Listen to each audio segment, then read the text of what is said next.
Yo, yo, yo, good morning. What is up, everybody? Welcome back to the Pac-12 Portal Pulse, your daily 15-minute pulse check on every roster move, transfer, return, and rebuild for the 9 schools headed to the new Pac-12. I'm Steve Ivy. The channel is Crackers College Hoops. So, just a reminder, the portal opens in just 4 days. Today is Friday, April 3rd. The portal opens on April 7th, and we have some fresh coverage overnight. Quick breaking updates. First, we're gonna hit it. A lot of the news is oriented around Colorado State, which is of course my where my heart is. I obviously am interested in the whole entire Pac-12, but I live in Fort Collins and I'm a Colorado State fan. So some good news for Colorado State came yesterday as forward Kyle Jorgensen announced that he is returning to the Rams for his junior season. The 6'9 sophomore had a strong breakout year in 25-26, averaged 11 and a half points, 4.3 rebounds, 2.2 assists per game while shooting 52% from the field, 40% from three, and 80% from the free throw line. He started 27 games, missed several games after getting injured in the first Mountain West game at Utah State. But he's one of CSU's most reliable scoring and spacing threats, very important cog in the Ali Farouk-Manesh offense, and his return provides important continuity and veteran leadership for the Rams as they prepare for the new Pac-12. On the flip side, an announcement came last night. Brandon Rechsteiner has announced his plans to enter the transfer portal. 6'1 junior guard who transferred after 2 years at Virginia Tech, had a very productive 25-26 season for the Rams, averaging 12 points, a little over 2 rebounds, 2.5 assists per game, while shooting 45% from the field and 40% from the three-point line. He's a flamethrower, key playmaker and scorer for CSU. He was an honorable mention All Mountain West pick, and this is a notable loss for the CSU backcourt. Also, redshirt freshman Darnez Slater announced he's entering the portal. Darnez averaged about 6 minutes a game, was a minor bench player, but a good player. He'll make a solid addition to some other program. That's a player that's looking for playing time. So anyway, the other thing, I forgot the kid's name, to be honest with you, and I didn't have time to go out and look and find his name. But a kid from Oregon State, a big who sat out last year, has 1 year of eligibility, has declared for the portal as the Beavers are going to continue their rebuild. So while still relatively quiet compared to what it's going to be in a few days, things are starting to heat up, and we're starting to see some bigger waves. The tsunami is coming, folks. It will be coming as we approach Tuesday. The other one, real quick, there was a quick allusion to Ali Farouk-Manesh with his famous Dancing Ali. Usually he posts that when somebody is going to be joining CSU from the portal, whether it's a roster, somebody announcing that they're going to stay, or whether it's an addition out of the portal. I can't say. I might just know something about it, but I can't say. The players come first and foremost when it comes to making their own announcements.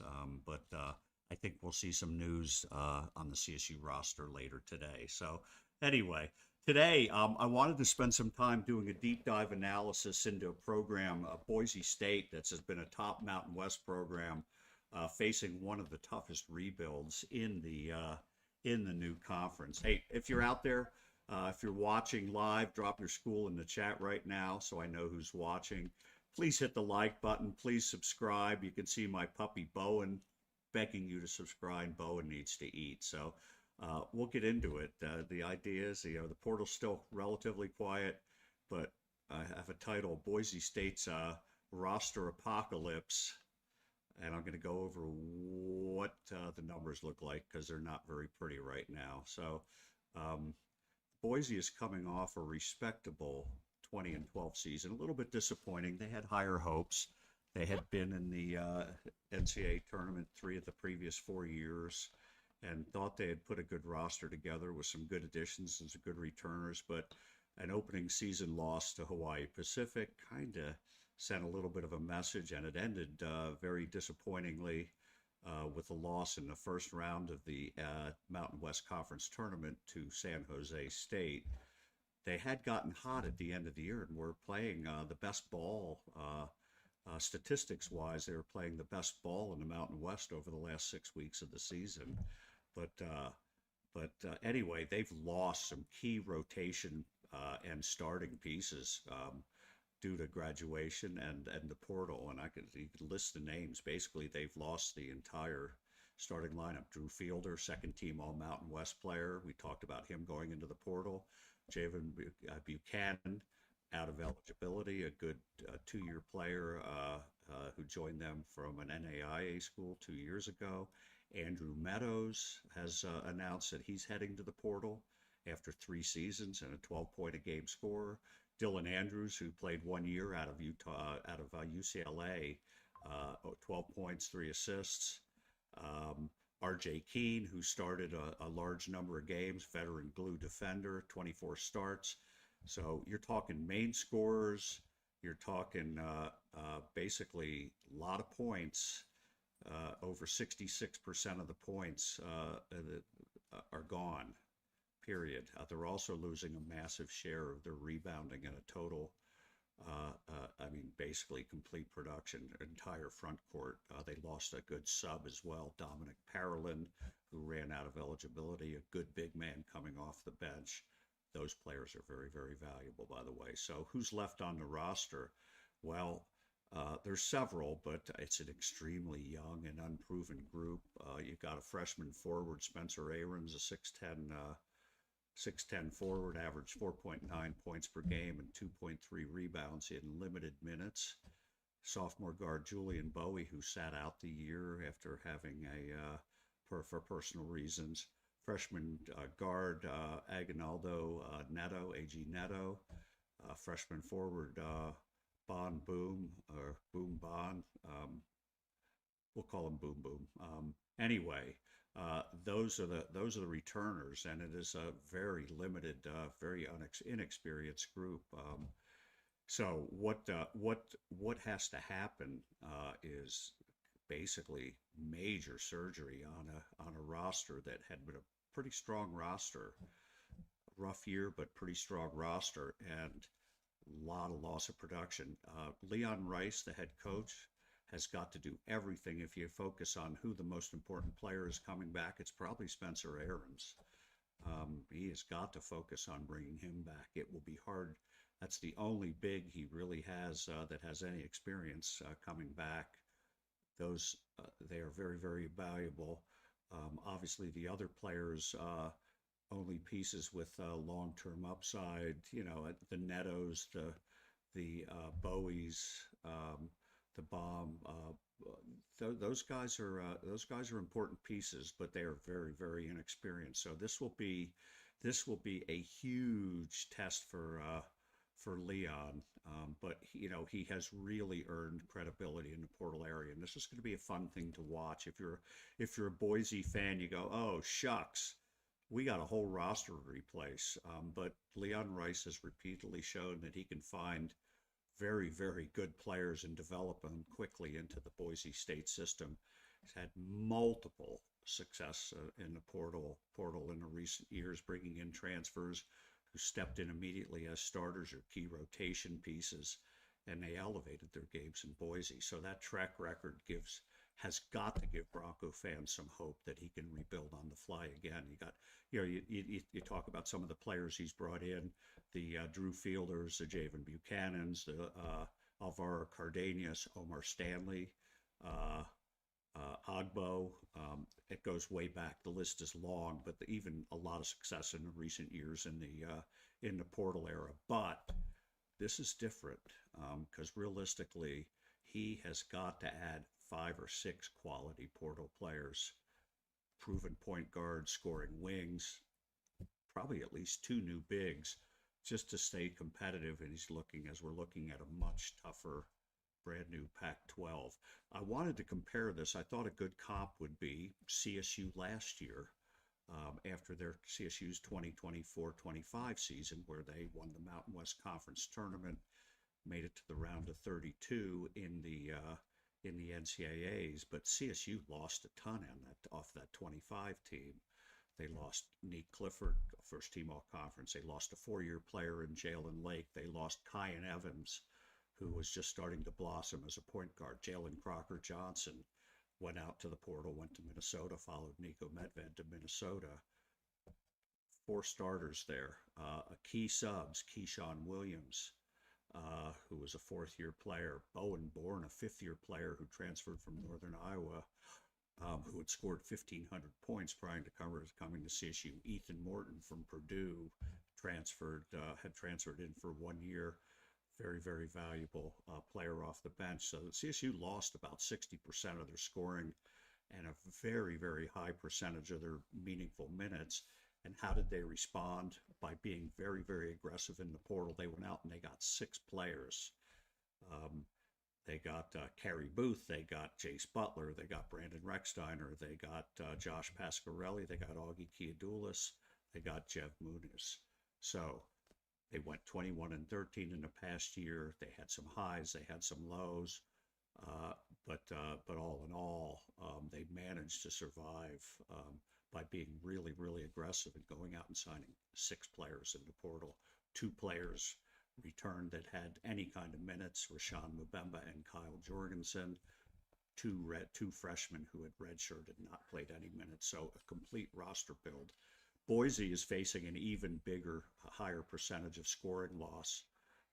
Much younger, less experienced returning core, jumping into a stronger conference as well. So the new Pac-12. The parallel is strong, but Boise really needs a big portal haul in order to salvage the upcoming season. And I'd categorize it as noticeably higher difficulty level.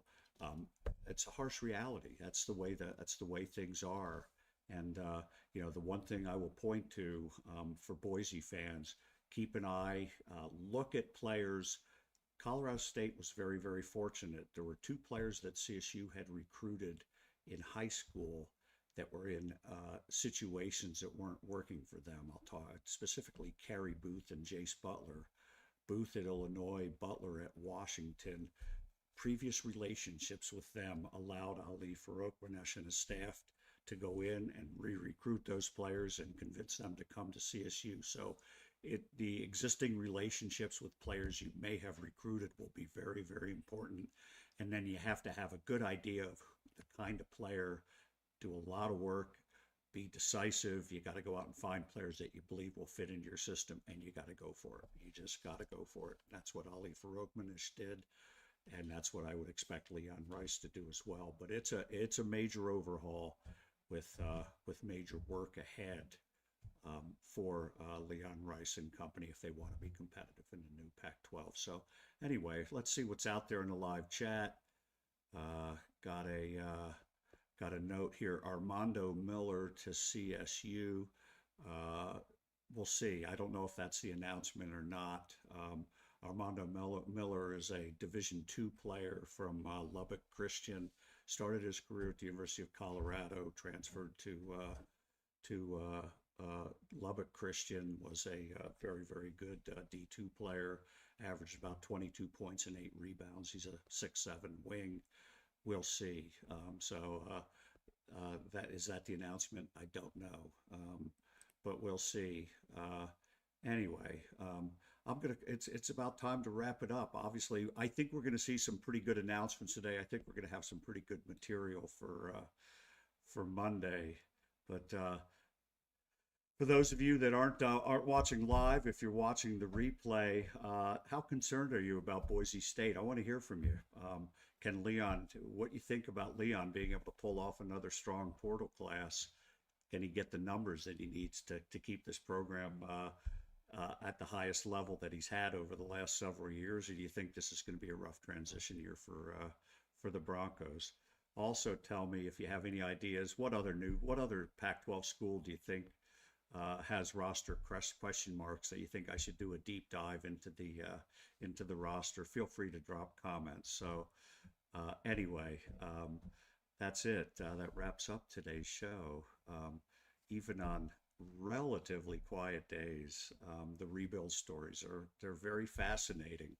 I'll be back on Monday at 9 a.m. with fresh portal news as we get closer to April 7th. If you're enjoying this daily show, please drop a like, please subscribe, turn on notifications, do what you can. Share it with your fellow Pac-12 fans. We're going to have fun over the next few weeks. I started this show a few days before the portal to get everybody ready for the tsunami. Gang, it's coming. Until Monday, hey, thanks for joining in live, folks. Stay locked in. Stay tuned in on social media. Drive fast, take risks, and we'll catch you on the next one on Monday morning. Peace, everyone.